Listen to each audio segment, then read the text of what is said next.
जल्दी करो, मुझे पता है कि आप लोग नहीं करते, वीडियो देखते हो लेकिन सब्सक्राइब नहीं करते। ये लाल कलर का बटन नहीं से दबाओ, जल्दी दबाओ, जल्दी दबाओ, फिर मैं शुरू करूँ। दबा दो जल्दी, दबा दिया, घंटे में दबा देना, ठीक है। तो जय श्री राम भाइयों, कैसे आप सब लोग। Welcome back to my new blog. और आप तो मुझे जानते हैं, मेरा नाम प्रतीक शर्मा। तो गाइस मैंने आपसे कहा था ना कि पानी आएगा, तो पानी बहुत तेज़ आया था गाइस। इस वीडियो में क्लिप डाल दूँगा उसकी,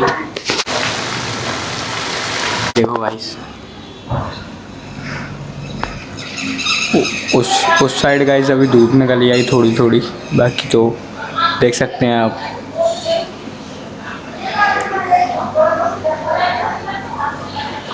बहुत तेज पानी आया गाइस, बहुत तेज।